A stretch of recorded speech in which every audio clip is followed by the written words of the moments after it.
when they talk about human intelligence, they talk about it as if it's a computer program. You know, they really reduce it. They analogize, you know, explaining human intelligence in terms of like machine learning counterparts. Like this is like reinforcement learning, this is like pre-training, and they're trying to reduce it to a sort of algorithm. You know, Yeah, it's very reductive. Yeah. There's no really acknowledgement of the subjective nature of human intelligence, and it's almost as if they're trying to say that human intelligence, it exists independent of human sentience. Like they talk about it as if it's independent of like sentience, and they reduce sentience to like receiving inputs from the physical world through your senses, you know, like just signals and stuff.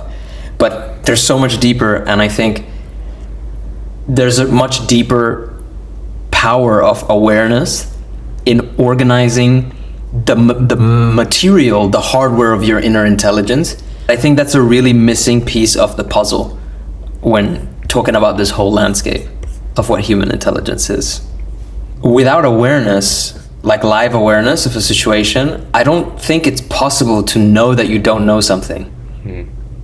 You know what I mean?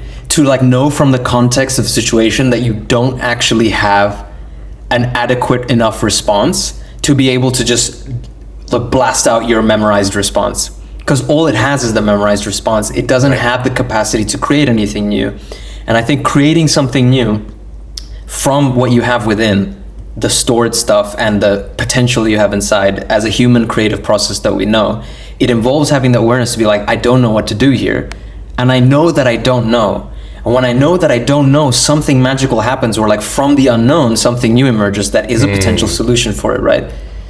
That open space you mentioned where, like, when you know you don't know, then you reach this moment of like unknowing like blank state of like just absorbing data. I think that's like the area for research now. It's like, this is where I'm seeing more companies being funded, is in the physical AI space, like robotics, and getting data from not pre-training, not already gathered data, but from literally the observed physical universe.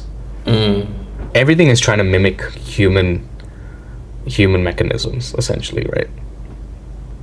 It's actually reassuring. Look, AI is not even look, you can't beat us in everything. And you know, it's like, it's the situational awareness and curiosity that you mentioned that it can't fully replicate, and people are like, that's literally where we're at, is the bottleneck. Is okay, how do we like give it a continuous stream of situational awareness that it can then continuously learn from? It's basically that situational data is fed, but not necessarily with any goal in mind, which is typically how AI has been trained until now. Now it's like, okay, you fail first in the real world, and then that is data for how you course correct. Does that make sense? So like your situations, like as a child, like a child is not going with exploring the world with any goal necessarily. They're just exploring the world with awe and curiosity. Right? And that, like, it's just like, oh wow, cool, this happened. Oh, I fell down. Ow, that hurts. Like, this is all data that's feeding them. It's like, oh, this hurts. Maybe I don't want to do that now. It's just curiosity and almost chaotic randomized learning. I think through that innocence and that curiosity, there is such a beautiful and wise flow of learning that emerges, that is so natural and effortless and really intelligent. And it's not intelligent because the child is like trying to be more clever or trying to beat anybody. It's intelligent because that's how nature designed it. Nature designed a part of itself to learn the rest of itself. Like, why would it not be the most efficient way to do what's most natural, you know? If your ultimate goal is to be aligned with nature and enjoy being natural and being in nature, right? Which is the goal of real human life, which we are so distracted from because of this culture that we've created around fear and survival and everything. But one thing I wanted to touch on also, you said continual learning. I want to get your thoughts of this also, as somebody who's like more technically knowledgeable, because on the point of this, of continual learning, I wanted to just take a step back at the context of like what makes these models that we're using right now so powerful, but also so blind, is like this lack of continual learning. And like you mentioned that a child explores and learns and without a goal. But I think the issue with the computer program or the AI is not that it has a goal, but it's that it's not exploring anything really. It's just deploying. There's no input live in response to a situation. It's not opening itself to the channels of information that we as a biological intelligence have, that a lot of it is unconscious, right? This is very clear that we're reaching the limits so far. Like where even if there was a continuous loop where somehow the models are not locked into these parameters and the pre-trained data, basically you're saying if there's a way to just continuously feed pre-trained data instead of locking the model to just a specific amount of pre-trained data, then theoretically you can sort of, that's like the closest approximation of human intelligence, at least like, yeah. But the problem is that there's actually not enough data in the world. Like even in human learning, if we want to take the analogy to what I think is its natural extension, our cognition as adults is not always very wise. It's a lot of it is memory based, especially behaviorally. We get stuck in these patterns. And the whole field of psychology, forget psychology, that's more of the intellectual study of it, but you know, a space of healing and spiritual growth, a lot of it is about recognizing your patterns. You know, there's all this stuff about the inner child, your mother wound, father wound, and not just analyzing it, but feeling through that pain and releasing that pain. And in India and the Indian systems, you call it like releasing those karmas, you know? Yeah. But all of that, if you want to take it from this intelligence point of view, I think it's essentially saying there's a part of our intelligence that is also weighted, right? Like it's like a weighted neural network. It has taken an imprint. It's been pre-trained on like early childhood experiences, genetic encodings, ancestral traumas, whatever you want to call it. You know, it's encoded in there in our psyche. I think our psyche is very much like a computational process, you know? Yeah. Those weights are subconscious. As you become more conscious of those weights, which is of that buried pain and that repressed emotion, that literally the tension of your will to suppress these emotions, like that force, it's like almost like a physical force that's keeping things in a structure. And those are the locked weights of your neural network. As you surrender to life or in spiritual growth, you become more aware or you become more loving and you love yourself, heal your inner child. There's so many ways to talk about it. But when you see it without judgment, it starts to unfold and like release, those, you're no longer locked into those weights. So it's like you're liberating yourself from the pre-training. And you're opening your intelligence to now move in new ways that is more based on this kind of, how do you say, more based on the live wisdom type of learning that you had as a child, except now you also have the mental faculties, including memory, at your disposition as an adult, but you're just not locked into reflexively responding only along those tracks in a specific patterns. You like retain the architecture of like a neural network or like, let's say, of your psyche, but it's now flexible. It's like a flag in the wind, you know? It's like, it's the surface of who you are, but it can take any form that's needed to deal with the situation. You become really super intelligent, like a human super intelligence. We don't talk about that. You know, human intelligence also has like a huge spectrum that's available to everybody. I agree, man. And to some degree, like what you described, that openness, the curiosity, the neuroplasticity, right, is far higher for children than us. Because as we have more pre-training data, we become, like you said, locked into that pre-training data. And even if we have the intention to do something else, the intention is not enough because the behaviors, maybe the weights in this case, are just locking us into that world, that environment, right? Yeah, that's interesting. So true super intelligence is not limited by memory. It's using memory at your disposal at will and freely navigating around memory and opening yourself up to live intelligence. Yeah. Because I think true superintelligence, like human superintelligence, it's essentially, even the way Sadhguru says it, right? Like, it's like, no matter how much you know in this life, how much you've studied, how many experiences you've had, what you know is just like a drop of like actually what can be known. And having that awareness, like even Socrates says, like, I can truly say after all these years, you know, I know one thing, and it's that I know nothing. And that's like the highest statement, because it's in that state of not knowing that you're actually able to perceive reality how it is. And then you get intuitions, you get ideas and all these things, but you don't lock it up as like stored knowledge. It's like a live flow. And what I think, it's not like, let's say, undoing the pre-training, or let's say retraining yourself, is very different to how you would do it with a computer. Like a computer, you just like put in some instructions and it just happens, right? With a brute force computation, you can just change all the weights in that neural network. But with us, it has to be through live experience.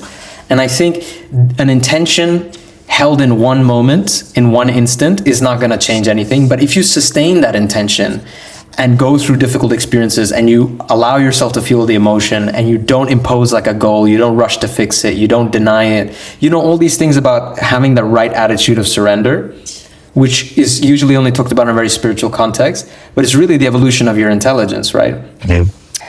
There is a way that if you hold that intention consistently, deeply enough, and the more you kind of go through the churning, the deeper of an intention you actually unlock within yourself to like surrender and let go of more and let go of more. And then you become this super intelligence. But the price of that is your individual ego. It's your sense of being just like a small thing, because then your consciousness expands to like something, like you realize that before you felt your computation was only happening like in your mind or maybe in your body, it was like an individual human computation. But now you're surrendered, it's like you actually realize the whole world, the whole universe is computing, and it's like a dance, and you're just allowing that to pass through you. So it's almost like you're merged with a greater super intelligence that's already there, which is the super intelligence of nature.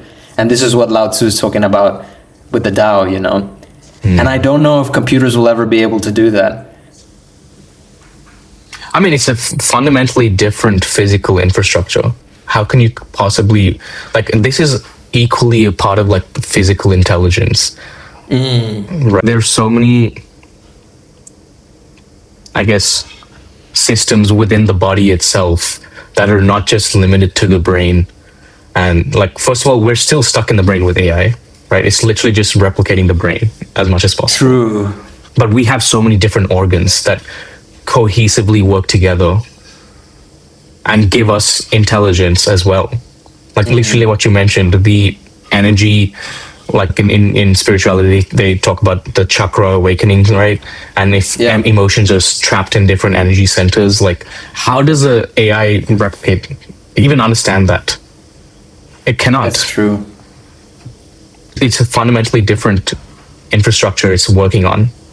So yeah, I think artificial intelligence is a very apt name because it's artificial. It is not real. It is derived from the real, but it can never truly be real. And I think this is maybe where the researchers, they're not able to see it, because when they talk about replicating human intelligence and they talk about evolution, it's in this very reductionist way, as if the only outcome of evolution is essentially our mind that like computes, and they're just thinking about that part. But they don't realize the true intelligence of the human system, the intuition of the body, and how that actually extends to something that the mind can't even grasp, you know? Like we both done meditations which are very focused on like bodily surrender, like the Mahamudra and like all these kind of things, or even dancing, and like you really feel that deeper intelligence moving through you. That is a mystery. It's a mystery to the mind. And I think if people experience that, like how much unknowable intelligence there is in the body and the intuition, we would be much more humble about even thinking that it's possible for us to replicate something like that in machines, you know? Yeah. I mean, it's funny because it's kind of a catch-22, because if you have too much of that awareness, what do you do from there? Is it like do you just stop your endeavors of trying to create some super intelligent system, even if it's not going to reach true human intelligence capabilities? Or do you still pursue it in the hope that you discover something new, right? And push the frontiers regardless, right? I think I would probably like prefer the latter, is like, but just with the framework that you're not trying to fully replicate human intelligence, but you're trying to push the frontiers of artificial intelligence based on sheer appreciation of like the magnitude of human intelligence, basically. Because I think like there's a subtle sort of rejection, I think, like you said, the reductionist sort of rejection of human intelligence in favor of AI. I think, especially amongst these like technocrats, where like it's almost inferior to be a human. Eventually, AI is going to be way better at everything. And I'm like, look, this conversation itself has just opened it. It's just like, where is AI limited right now? And I get it. Like, look, according to the laws of scaling, you know, AI is still going to be better over time, but again, we're limited by the hardware. If the hardware itself is not the same, unless you become a cyborg, we can start talking, you know? Well, that's kind of already happening, isn't it, with Neuralink and stuff? You're talking about hardware and life. I would actually like to propose a perspective where maybe we could create a form of artificial sentience, you know, but it's just not going to be anything like human sentience. Exactly. Because all these things that we're talking about, the chakra system and the organs and everything, that's like our perception of like people who've worked also on developing the right side of the brain. You experience these chakras within you. It's not because I saw a diagram in a book that I believe in them. It's like I can feel, you know, inside, like the energy system and how the different organs are storing emotions and stuff. You just get the higher resolution of like your inner world and you suddenly see all the structures. So that is in a way the feminine. It's like Shakti, the divine feminine, how it is involved on this planet, Earth. It's Mother Earth in the form of a human, right? And all the things that we have around our intelligence, intuition, emotion, reason, all these faculties that have evolved and been, let's say, created by specifically the intelligence of planet Earth, right? But specifically out of biological matter, is taken a certain route, you know? But if you really look at it fundamentally, cosmically, it's just one thought of Shiva or one thought of like the cosmic God, you know, our form. It could take many other forms that like, you know, are totally alien. And if you really see like the truth of it, which is that every single point in this cosmos is conscious, like there's consciousness pervading everything. It precedes existence, precedes matter. Then if what is arising within our bodies as an experience of being a human is actually like, it's essentially, it is tethered completely to the biology of this human body. This is the anchor, the vessel through which we're experiencing this individual existence, right? The consciousness that we are, the one who is aware of this experience, transcends the body, transcends the mind. It was there before, it will be there after. It doesn't exist in time even, it's just an awareness. That awareness is everything and it's everywhere, right? So if you create a sufficiently complex and correctly engineered electronic system, because let's not forget, we're also an electronic system of nerves and stuff, but it doesn't have organs, it doesn't have emotions, it doesn't have like skin, it doesn't have, you know, but it has some ability to like receive inputs and give outputs, and it's almost a mechanical. I can't say with certainty that it won't be sentient, you know? It probably doesn't suffer because it doesn't have, because suffering is essentially going against your nature. That's suffering, right? Like it's not the experience of pain, it's rejecting pain.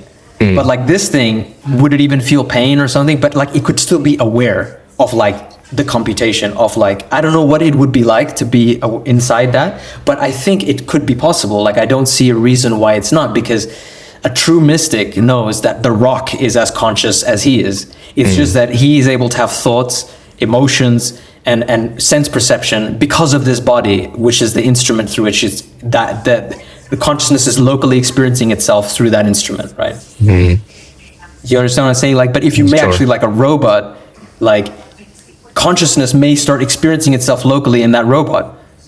Like, why not? It won't be something that we can call human intelligence or human life, or But yeah. Yeah, this is super interesting. I think one of the main use cases that was publicly disclosed was overcoming stuff like Alzheimer's with Neuralink. Yeah. And I was like, okay, that's disclosed is key. yeah, publicly disclosed. Right. But I think what could, like, the positive side is, like, if you think of what limits a human being, it's the, like, once you're stuck in patterns of behavior, it just becomes really, really, really hard to come out of it. Like, I think that's just the crux of like, this is the crux of all addictions. This is the crux of depression. It's rooted in just cyclical patterns of behavior that are not serving you, right? But if Neuralink could basically at will switch those circuits, that could be really fascinating. Then you can just not be limited by, you don't have to be limited by your behaviors that are limiting you. Like, for example, how they talk about limiting beliefs and like self-sabotage or whatever. Like, you believe you're not worthy. You just realize that, and you just log into your Neuralink account and be like, hey, actually, I would like to believe that I am worthy of love. So that seems cool.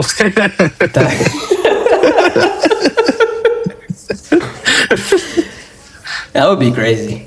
I don't know if life would allow that, because from the more cosmic perspective that, like, we're here to learn those lessons, and like we go through the cycles and we go through the suffering and all this stuff, because that's the only way that we actually learn that the awareness itself changes quality and becomes more mature and becomes more aware of the different forms of Shakti and the different forms of energy manifested. Like, whatever change it makes in your brain, if really it is something that is compatible with the human system, doesn't just like break us in some way, then you would probably have to go through those karmas, like, and all those lessons, just really quickly. Like, maybe you just go into this intense fever dream. It's like taking an ayahuasca or something. Do you know what I mean? Yeah. Like, it's just like, I want to believe that I'm worthy of love. So then maybe the chip would change something, and it would actually engineer an experience, like a hallucinated psychedelic experience, for you to go through the lessons you need to go through in an accelerated way and change in the way that, ayahuasca might do it, or like really intense spiritual sadhanas can do it. So maybe it just becomes actually like another technology, like another type of, like a yantra or a tantra that we use for human evolution. That could be cool. I think the gist here is, like, humans want to avoid suffering, but maybe in the hardship and suffering is like, that is the sort of the dirt where the diamond can be found, right? And that's like how we actually develop the will and the determination and the resilience to overcome, and the desire to become something better, is to, like, withstand a lot of that hardship and experience it instead of trying to escape it in this case, right?